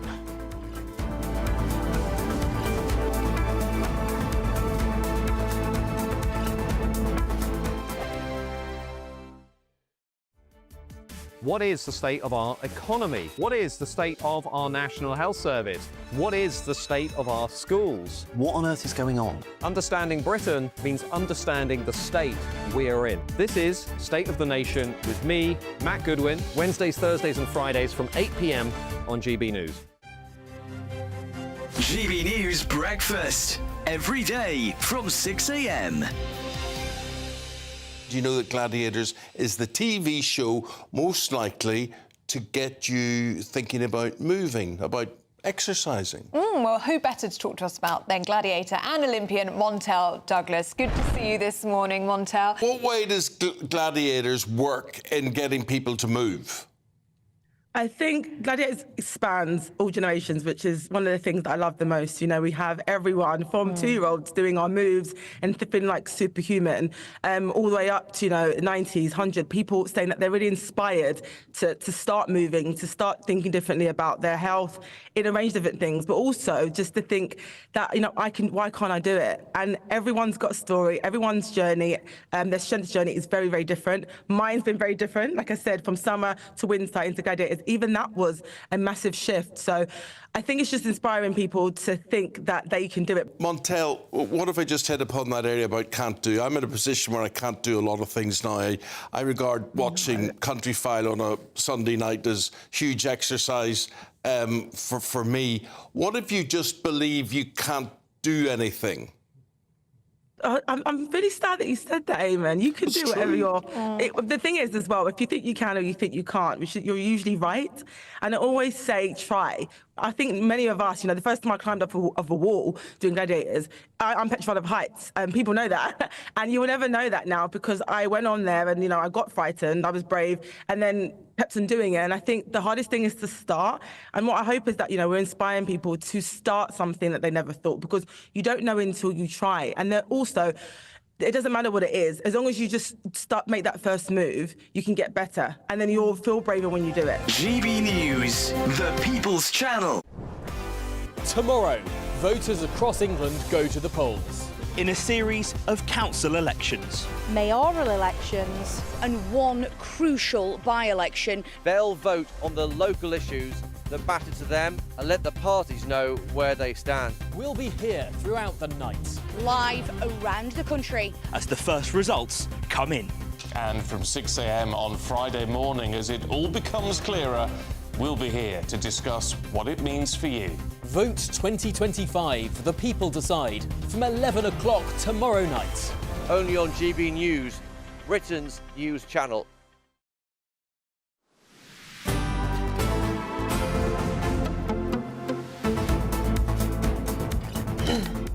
Good afternoon, Britain. It's 26 minutes past 2. Now, the Belfast rap trio Kneecap have had their performance at the Eden Project cancelled after allegations one of the members of the band told fans to kill your local MP. Yes, so old footage of the group also. Well, here's one of the band members reading a book about Hezbollah, the voice of Hezbollah, which, of course, is a prescribed terror group in this country. Now, they have said that they absolutely do not support Hamas or Hezbollah, but make funny way to show it. Yeah, funny way to show it. Anyway, old footage of the group saying "Up Hamas, up Hezbollah" as well has also surfaced online. And, of course, the day after the October the 7th massacre, they tweeted solidarity with the Palestinian struggle. Make of that what you will. Yeah. Well, yes, we'll leave that to you to decipher. Since then, the group have apologised to the families of MPs who were tragically murdered, including MPs Joe Cox and Sir David Amess. Well, today, the Shadow Home Secretary Chris Philp has written to Glastonbury and the Home Secretary Yvette Cooper to ask them to cancel Kneecap from the line-up at Glastonbury in light of their killing MP remarks. Well, in the last few moments, too, the Board of Deputies of British Jews have called on Glastonbury to drop Kneecap as well, saying Kneecap have caused great concern within the British Jewish community. Well, joining us now is the member of the House of Lords and former Labour MP, Lord Walney. Thanks for joining us. This does seem to be an issue that is growing in salience, and you could really sense the atmosphere in the House of Commons when Marc Francois stood up first to make a point of order, then to ask an urgent question, pointing to the shields that sit in the House of Commons, one for Joe Cox and the other for Sir David Amess.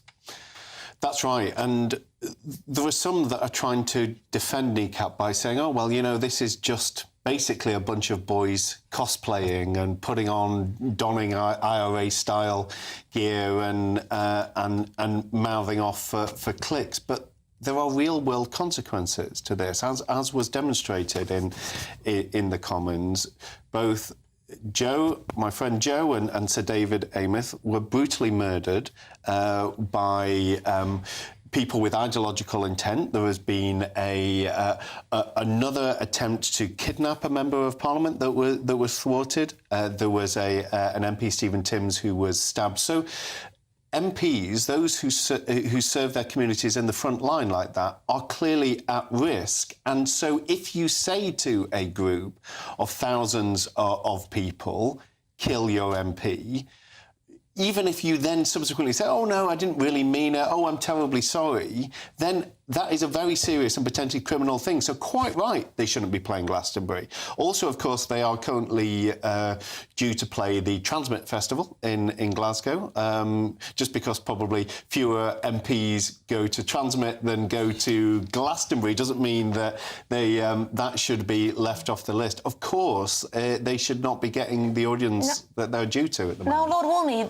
there are some people who do tend to be on the anti-Israel side of things, who suggest that this is an issue of free speech, and compared to the horror that we've seen in Gaza, this is nothing. And therefore, this is a distraction from politicians who are writing these letters and asking questions in the House of Commons, and that essentially NECAP should just be left to do their own thing. And of course, NECAP tried to reframe this by saying, oh, it's only because we stand up for the Palestinian people. There is a world of difference between putting yourself giving a certain perspective on the conflict in the Middle East that may be vociferously talking up a sense of injustice to the Gazan people, and giving clear support for a prescribed terrorist organisation, as both Hamas and Hezbollah are. And actually, it's really insulting to those who do champion the cause of the Palestinians to suggest that part of that has to be giving support to these grotesque terrorist organisations. Is there a risk here for all of us sitting around this desk, for the members of Parliament in the House of Commons too, that we're falling for the rage bait? That these people want to create this sort of controversy. There is nothing they would love more than the entire establishment and elected politicians saying we should cancel this dangerous ban. Were they getting anywhere near the number of clicks just a few months ago than they are today? Are we not falling into their trap? I understand that argument, but when you have crossed the line of support for prescribed terrorist organisations, when you have apparently said that message, kill your MP, actually it becomes more serious if that is kind of deemed to be within the grounds of acceptable speech. And I think if NECAP were entirely comfortable with how this was going, you would not have seen this absurd apology that you got from them a couple of days ago. They are seeing that they're being cancelled across the United States. I think are they being cancelled from European venues and now in the UK? That's absolutely right that should happen, but there needs to be a line where we say, no, it's not acceptable. No matter how much you want to maybe play it being bad boys in general, you can't say this stuff without consequence. Yeah, I mean, the problem is we've got lawyers now in this country who are willing to represent Hamas and try to get them off the prescribed list in this country. I mean, it's a crazy world we're living in at the moment. Yeah, and if you can get Hamas off the prescribed list of terrorists, well, I mean, what is a prescribed list of terrorist organisations, really? Lord Walney, thanks so much for coming in and talking through this issue that seems to be growing in salience. Now, we should say that NECAP did release that statement we discussed. They said, let us be unequivocal. We do not and have never supported Hamas and Hezbollah. We condemn all attacks on civilians, always. It is never OK. We know this more than anyone giving our nation's history. We also reject any suggestion that we would seek to incite violence against any MP or individual, ever. An extract of footage deliberately taken out of all context is now being exploited and weaponised as if it were a call to action. To the Amos and Cox families, we send our heartfelt apologies. We never intended to cause you hurt. Interesting statement there. Well, this is Good Afternoon Britain on GB News, so there's lots more coming on today's programme. Indeed, we're going to be hearing from our national reporter, Charlie Peters, who's been with RAF pilots preparing for VE Day celebrations. But before that, it's your latest headlines with Tatiana.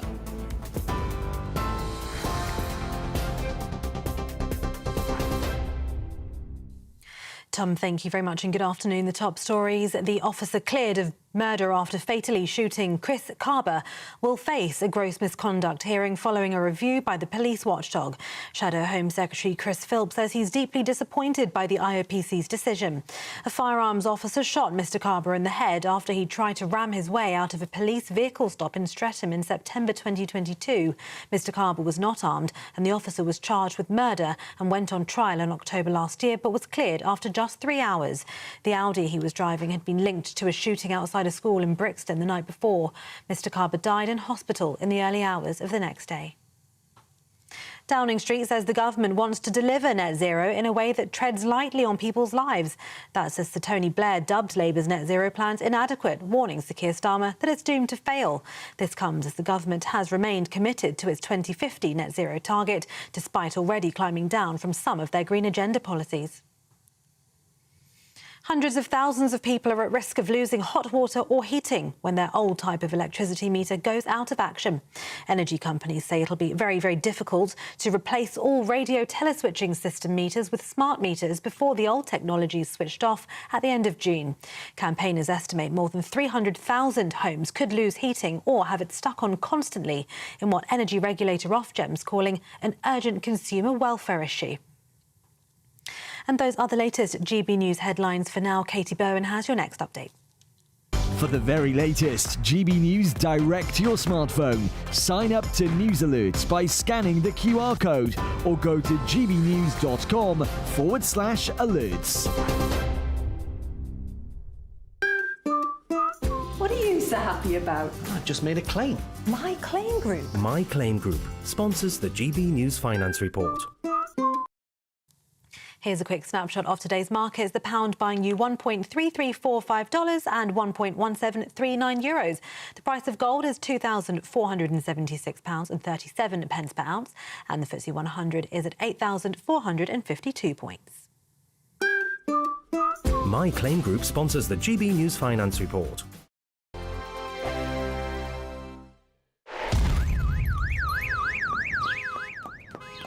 Crash Law 24 sponsors GB News Traffic and Travel Report.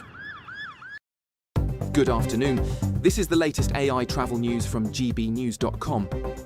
Motorists should be aware of planned maintenance affecting the A9 at Scrabster, with restrictions in place in both directions.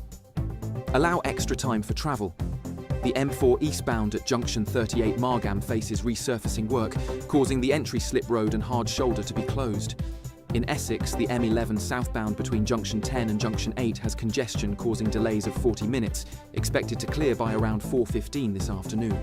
Drivers on the A38 westbound in Plymouth should expect a 10-minute delay between the A3064 and the A388, likely resolving by 4:24 today. For more travel news, go to gbnews.com. Crash Law 24 sponsors GB News Traffic and Travel Report. Mornings don't have to be tiresome, especially if you have the right company. Wake up to news as it happens, opinion and debate, and of course, a little bit of entertainment too. Because when the kettle's on, we're on. That's Breakfast on GB News, a show worth waking up for. Every morning from 6 a.m. Only on the People's Channel, Britain's news channel. We'll spread the news, you spread the word. From the school run to the home run, watch a new show for all of Britain. So he can say whatever he wants. A straight talking show where all voices are heard. And, you know, when are we going to stop talking about smashing the gangs and actually do it? With the stories that matter from every part of our country. There's a bit of a crash landing there for your Chancellor. Bold, fearless and standing up for you. That's me, Martin Dordme, 3 p.m. till 6 p.m, weekdays, here only on GB News. The People's Channel, Britain's news channel. Hi, I'm Michelle Dewberry and my show is your opportunity to cut through all the noise and dive in headfirst to some robust debates. Ideas clash. Situation, no, because the failure is you're deliberately avoiding my point. Nothing's held back. And if you think this is the end of it, wait for more. And we do not shy away from the difficult stuff. Sometimes I want to shake people and say, if only you understood. So join me on Jubes & Co. weeknights at 6 p.m, only on GB News, Britain's news channel. The royal family is an enduring symbol of tradition, unity and pride for Britain. At GB News, we celebrate what makes this country great. In our new royal newsletter series, you can join me, Cameron Walker, for Inside the Palace, an exclusive look every week that takes you beyond the gates and brings you the very latest from those at the heart of the monarchy. Never miss a royal moment again. Sign up now. Go to gbnews.com/royal newsletter and get the latest straight to your inbox.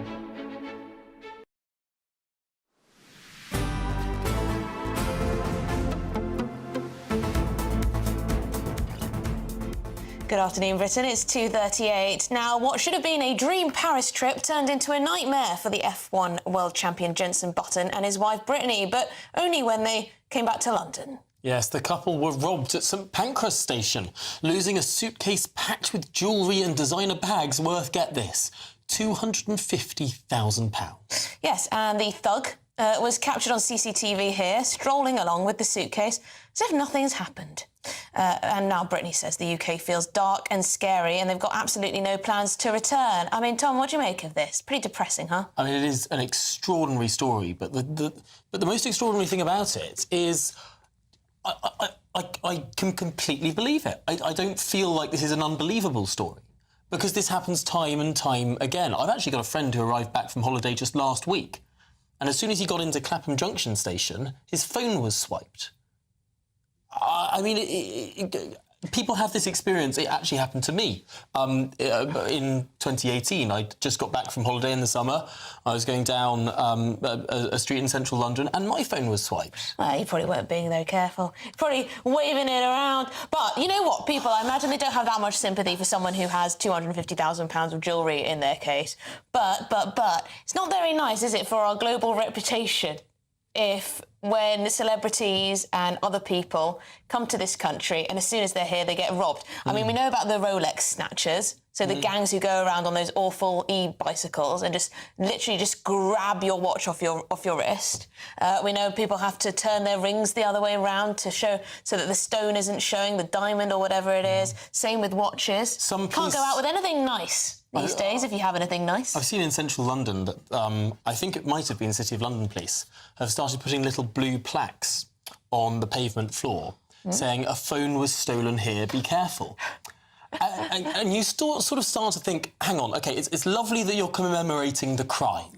But at what point do we start to actually arrest those who repeatedly do it? Or, even better, because all of these things have little trackers in them, go to the place where the hundreds of phones are kept.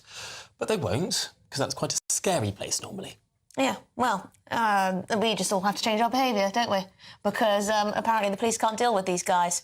Anyway, we're going to move on because GB News can exclusively reveal that a taxpayer-funded Muslim network has been encouraging NHS staff to convert to Islam. Yeah, this is a curious story. A guide circulated by the NHS Muslim network describes conversion as, quotes, the best decision you ever make, and lays out the steps to become a Muslim. Yes, now the material found on several NHS Trust websites is presented as a training resource. Well, staff were also urged to take part in the NHS Ramadan Challenge, fasting from dawn till dusk to show allyship.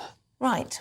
Well, I'm very pleased to be joined now by our GB News Originals editor, Nick Dunning, who brought us this exclusive story. Nick, thank you very much indeed. So what do we know about this, then? So the NHS Muslim Network has produced a guide on the process of conversion to Islam. They've talked about the rules that a convert must abide by, the changes that will go on within their family, potentially dealing with family members and friends who disapprove. But they do, as you said, say that it will be the best decision you, quote, ever make.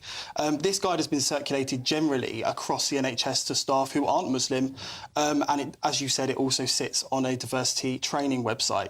They talk about all these different changes to a convert's life. In the workplace, this could entail the end of the Great British Handshake in order to comply with modesty rules, and within the family, tensions around Christmas and Easter, not being able to take part in these festivities anymore. Now, there was also the NHS Ramadan Challenge, where NHS staff were called upon, including by senior NHS management, to show their allyship with their Muslim colleagues by fasting from dawn till dusk. The issue here is that I don't think many Brits have much of an issue, have much knowledge about this. When I spoke to people on the street, quite frankly, they were baffled. I also spoke to Dr. Sheikh Ramzi, who's an Islamic scholar and a Muslim chaplain, and he told me that anything that could be seen as spreading religion is wrong. If we could take a look. Yeah, let's take a look. What is the matter with the British people? What are they pandering to? What has religion or spirituality got to do with medical care? Like, I know that there's certain practices, like Jehovah's won't take blood and things like that, but what's it got to do with? It's everyone's individual thing. That sounds very bizarre, to be honest. I don't think religion and politics should come into healthcare. To me, it's a neutral ground. No, at all. That's wrong. That's not the spirit of Islam. That's not.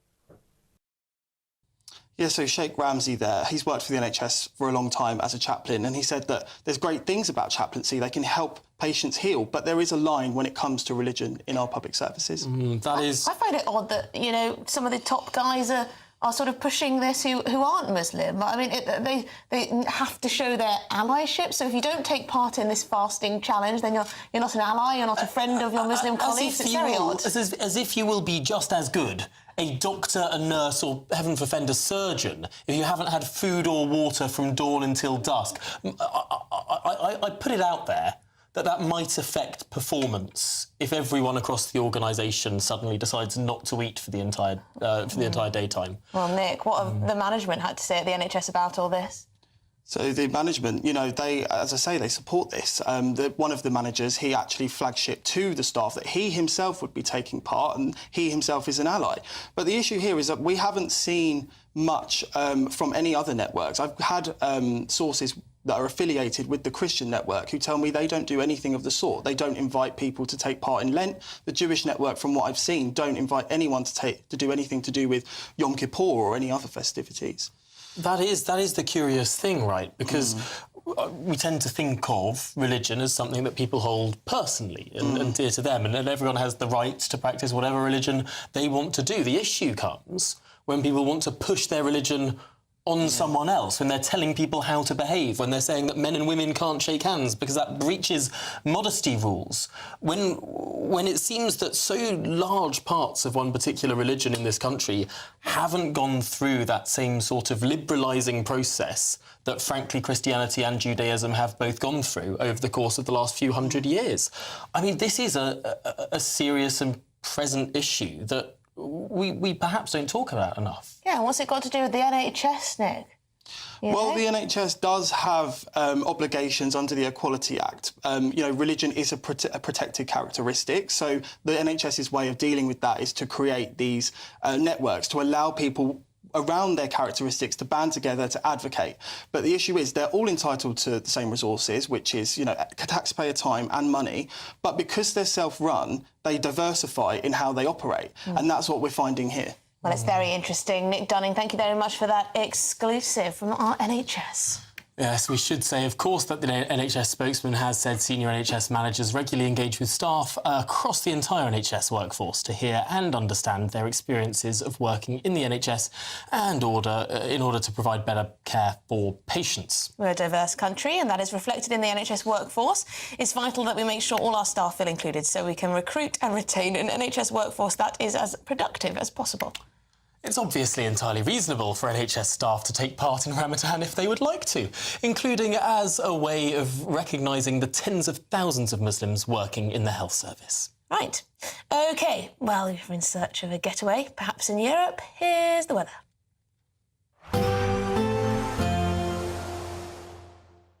You're looking happy. Well, the forecast looks good.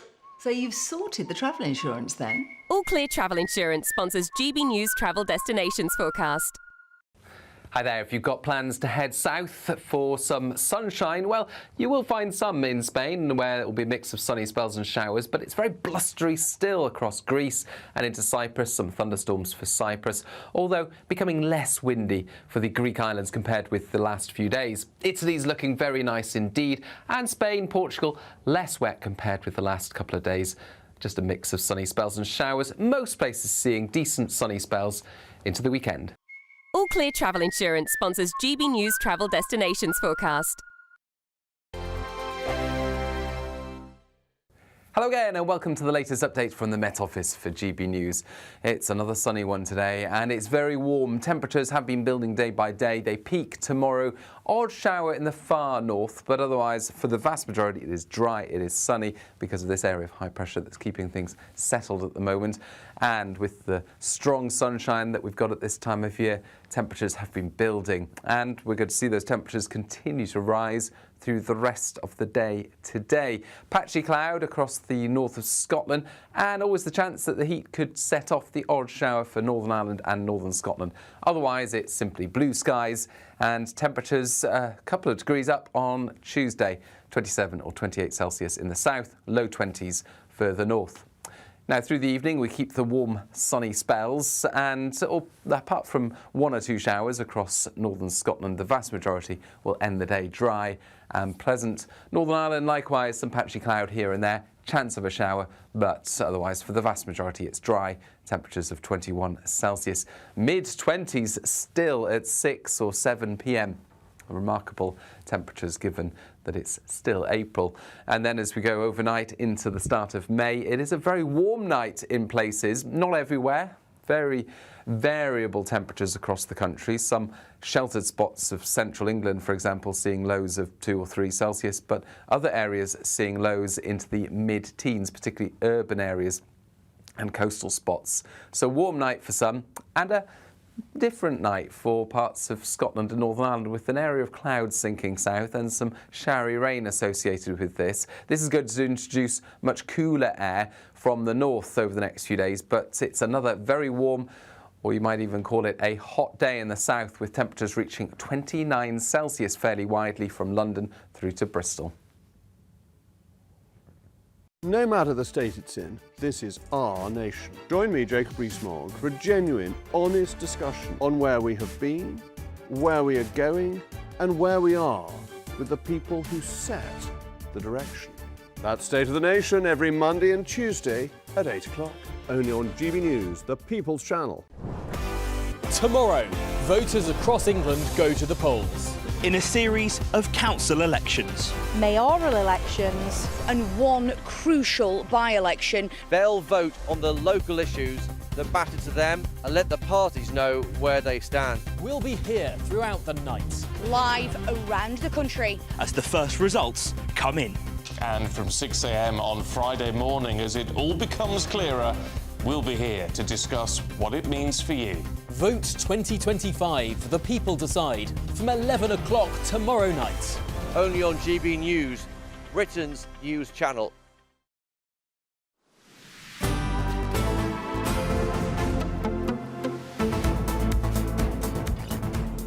Good afternoon, Britain. It's just gone 10 to 3. Now we're going to jump you straight to Hyde Park in central London, where Adam Cherry, our intrepid reporter, is braving the sunshine for us. Adam, what's it like? Yeah, it's hot. Guess what? It's boiling. It's the hottest April day since 2018, so in 7 years, but hovering around 27 degrees within the next 24 hours. If it gets to above 29.4, that's a new record for April, which was set in 1949. All that said, despite the cloudless, blaring sunshine, it isn't actually a heat wave, according to the Met Office. So according to the Met Office, you need to breach the heat wave threshold, which varies throughout the country, on 3 consecutive days. And it doesn't look like we're going to do that, because actually by the weekend things are going to cool down quite significantly, maybe by about 10 degrees or so, although of course the weather's going to follow us very shortly, so they'll know more about that.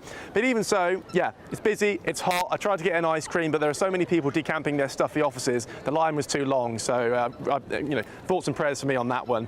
But it is, well, what more is there to say other than get your sun cream on and make sure you've got a sun hat, which I don't have, which is more for me, I suppose.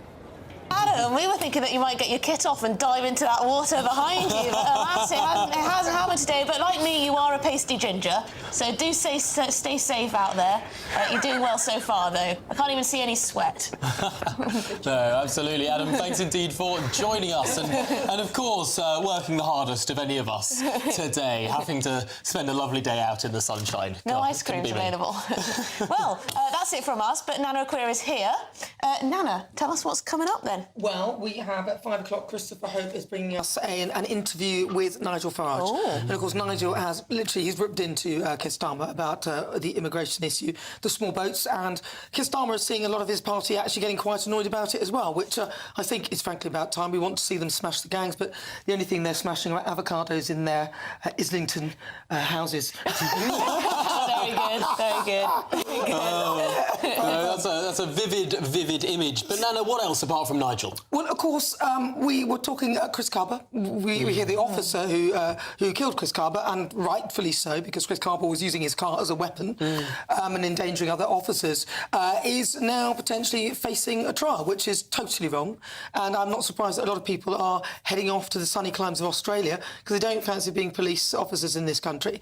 So we'll be covering that as well. And we couldn't really not talk about the heat wave. I don't understand why people complain about heat waves. There's been all these warnings that we're all going to die. I hope not. I do hope not. But is it that hot, Nana? Well, for someone like me, do you know I actually get burnt because I have very sensitive skin. Oh, do you now? This doesn't work. It's really annoying. But you don't go all red and patchy like I do. No. I just get darker and darker and darker until I'm as dark as coal, literally. But no. So they're talking about the heat wave. People are saying, "Oh my God, there's going to be a heat wave." It's a nightmare. We will catch that after this weather forecast.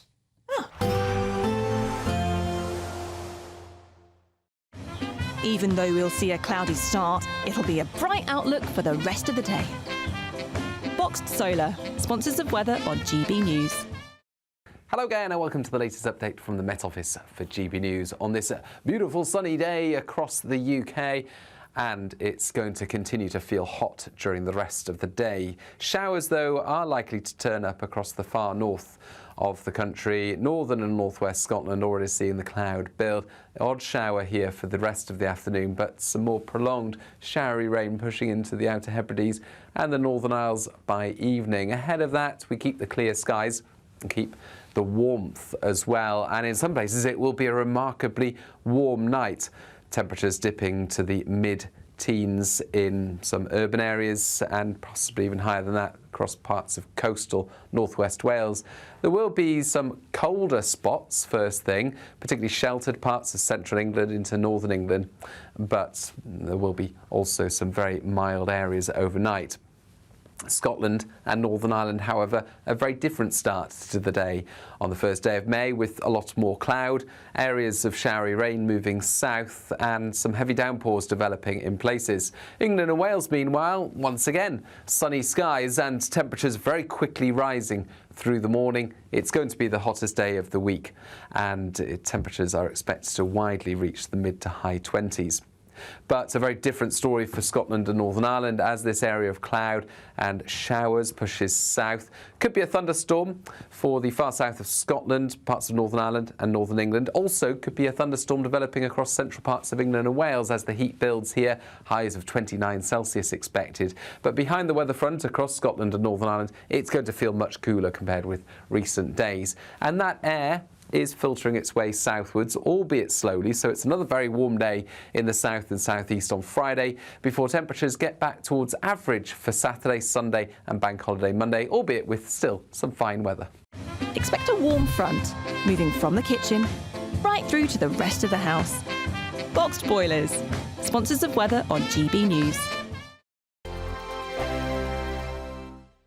Courtesy of Marquis Leisure, you could be driving away with this brand new Elnag Baron 560 motorhome. It comfortably sleeps 4, comes with sky roof, integrated kitchen and bathroom, and is worth over £67,000. And that's not all, as we'll also give you a further £5,000 in tax-free cash to make sure that wherever this motorhome takes you, it takes you there in style. For another chance to win the lot, text WIN to 63225. One entry costs £2.50 plus one standard network rate message, or text BONUS to 63225. 5 entries cost £5 plus one standard network rate message. Go to gbnews.com/win. Entries start at £2.50. Call 0903 686 3232. Calls cost £2.50 plus your network access charge. Or post your name and number to GB13 PO Box 8690 Derby DE1 9TT. UK only. Entrance must be 18 or over. Lines close at 4 p.m. on the 6th of June. Please check the closing time if listening or watching on demand. Good luck.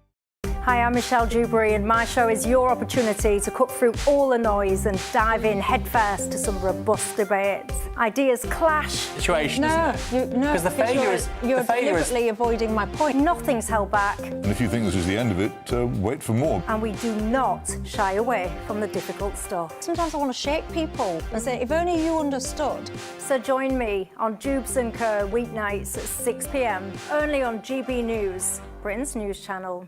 The royal family is an enduring symbol of tradition, unity, and pride for Britain. At GB News, we celebrate what makes this country great. In our new royal newsletter series, you can join me, Cameron Walker, for Inside the Palace, an exclusive look every week that takes you beyond the gates and brings you the very latest from those at the heart of the monarchy. Never miss a royal moment again. Sign up now. Go to gbnews.com/royal newsletter and get the latest straight to your inbox. Mornings don't have to be tiresome, especially if you have the right company. Wake up to